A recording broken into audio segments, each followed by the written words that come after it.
Right about now, we will be discussing trends in the West African real estate market, and this presentation will be done by Tayo Odunsi, CEO Notcut Real Estate. Please put your hands together for Mr. Tayo.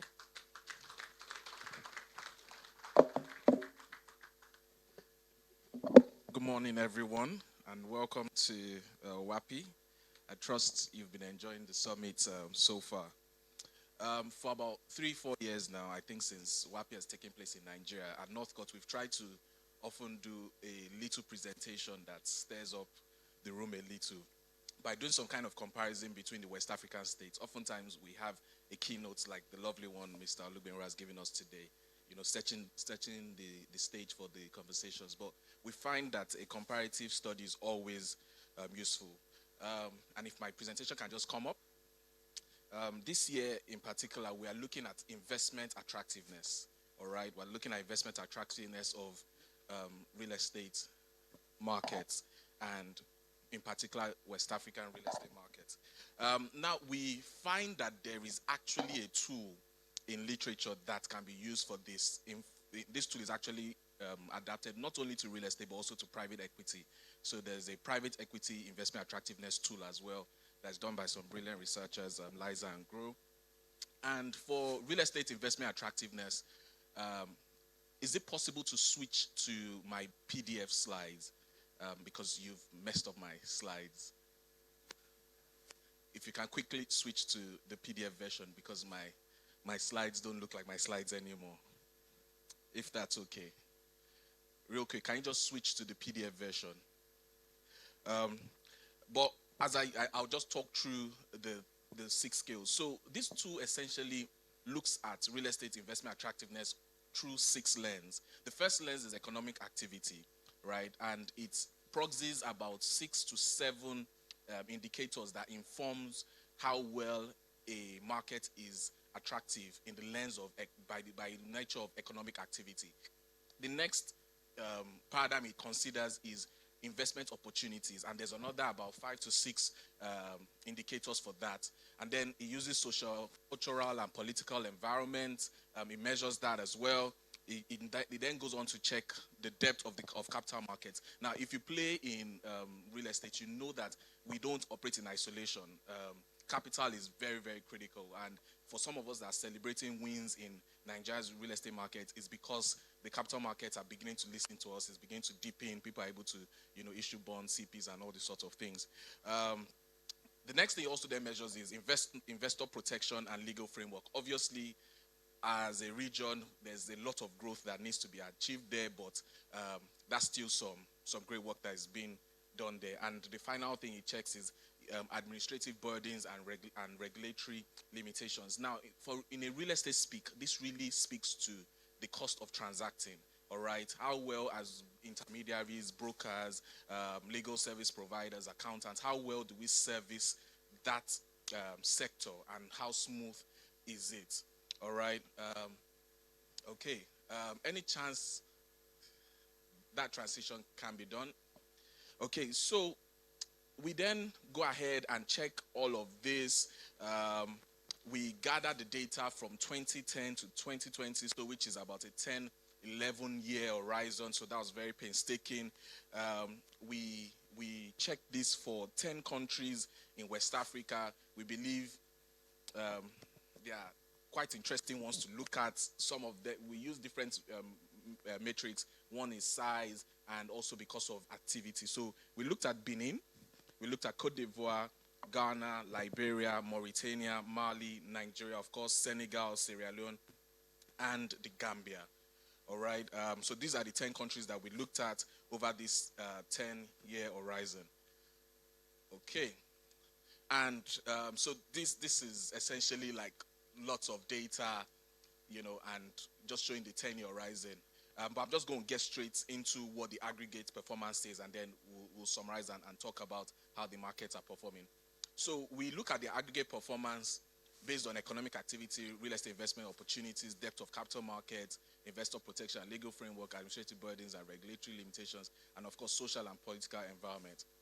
Now, for economic activity, as you can see, lots of indicators there. And the data sources are, very credible sources like some units within the ease of doing business framework. For ease of doing business, there's over about 150 indicators, individual indicators that aggregate to form what is the country's ease of doing business score. But within those frameworks, there's lots of interesting information there. So it's those kind of sources. We got information from IMF, from World Bank, and all of that. So those are the sources of this information. So this for economic performance, the top performing country was Cote d'Ivoire. All right. I know some of us may want to argue about this. Obviously we typically say Nigeria is, giant of Africa and what have you. But by the time you begin to throw in indicators such as inflation, right? It just draws, Nigeria down. Nigeria performed, So with this framework, the biggest number is the lowest, right? So Nigeria had the highest mark in this particular case. So that just begins to draw Nigeria down. But of course Ghana comes in second, and Benin comes in third, and that's for economic performance. For real estate investment performance, lots of indicators to consider there: urban population growth, infrastructure, railroad infrastructure, transportation infrastructure, all of that. And the Gambia actually comes in top. Okay, Senegal comes in second, Cote d'Ivoire comes in third. All right. So for some of us that are in the room that have been thinking, where should I expand to next? Where's a new frontier? This potentially should start giving you something to think about. Again, full disclaimer: this is primarily a tool that is used just to measure investment attractiveness. It is not a tool to measure investment performance. All right? Just in case your neighbor didn't get that, just whisper it to It's investment attractiveness. When something is just attractive, all right, it doesn't mean it would perform, right? Because someone looked at me, the Gambia, and that's why I talked about our data sources to say this wasn't some analyst in Northcote conjuring scores. We used, very credible third-party, information to get this. And this is what's recommended in the framework. To be honest, the framework was created by academics in Spain. It's not our framework. We just adapted it to West African markets. So Gambia came in first in real estate investment performance because Lide was about to. For capital market, okay, I should talk about returns. No, yeah, I think that's the next one. That's the next one. So for capital market performance, Senegal comes in first. Okay, Senegal comes in first, and of course Nigeria comes in second. So this is what you are leading to. And again, the Gambia actually, the Gambia is third. The Gambia is third, yes, for that. And so for things like FDI, Nigeria obviously scores very well. Our credit information index, surprise, is the most sophisticated, in the region. For obvious reasons. In recent years, we've had to develop, that side of our banking sector. So that's helped Nigeria score in that. Don't worry, the nicer and more original presentations we made available by WAPI, and you can see a lot of these things just in case you want to wrap your head around it. And then the fourth indicator is investor protection and legal framework performance, and that's Ghana coming in first. And that's not surprising. In the last couple of years, in this year, we've had to do some work for clients in Ghana. And it's interesting to note how many laws regulate the various aspects of the real estate value chain. It's one country that has proper land laws, proper laws for real estate. All right. It's just recently, put in place a social housing policy, and the follow through may not be as great as, maybe in more developed countries, but it's much better than, we have where we're coming from. And Nigeria and Ghana, just tie, as third there, and Benin is actually second. The last second to last, that's number 5, is administrative and regulatory performance. And Mauritania comes in first there, Cote d'Ivoire second, the Gambia third, and socio-cultural performance, Senegal comes in first, Ghana comes in second, and Liberia comes in third. Okay, so let me just ask, who do you think overall comes in first? Let me see. Who? Across board. Who's? It looks like it's the Gambia. Someone says Senegal. Timmy. Nigeria. Boy, it can't be Nigeria. They just don't even confessed in any of the 6 indicators. Maybe if they came in second all through, then they can then bump up. Gambia, Senegal. You see, the auditors have already audited this matter, and they've already said it. So, Senegal first. All right. I think you missed the order a little. Yeah. So Senegal first, Ghana second, and the Gambia third. Nigeria has a lovely position of 8th, and Cote d'Ivoire was 5th.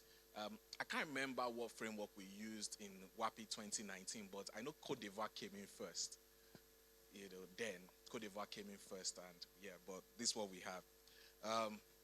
I hope you found this a little interesting, a little useful. Tola already has a question. Though we are not a panel. Can we take a question? Okay. No, he has a question about this. Okay, please.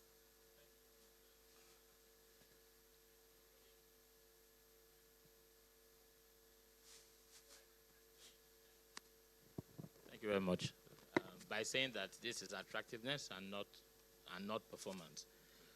Even given COVID and what we're seeing happen, we are in the market and we're placing capital. But still, I think there's a question of scale. So while Nigeria might be 8, but you still see capital being attracted to that market. And I don't know what your thoughts are around that, because that's a stacking analysis there, 8. And then you have other countries that are, top 3 and top 5, but you don't still see capital being attracted to those markets. Yeah, so you ask what are my thoughts to that, and actually my thought about it is very clear. So one flaw of this framework, because I'm actually criticizing this framework for, further research that I'm doing privately. One flaw of this framework is that it weighs all the indicators equally. And we all know that when you're making decisions, even an attractiveness decision, so to say, some things are more important than others. Like they brought it out that, let's look at what's returns saying, which market gives the highest returns. And of course, places like Nigeria, Ghana, Cote d'Ivoire would rank highest there. And I personally feel for the average investor, returns, is more important than some administrative, but here it weighs the same, so returns should have, the framework should have been skewed towards things like returns, more investment performance indicators. And I think we'll have seen, Nigeria, maybe not come first, because we lost a lot of ground in other places, but I'm sure maybe second, third, or thereabout. So those are my thoughts, and that's what I'll say. Thank you so much. It's been great sharing these thoughts.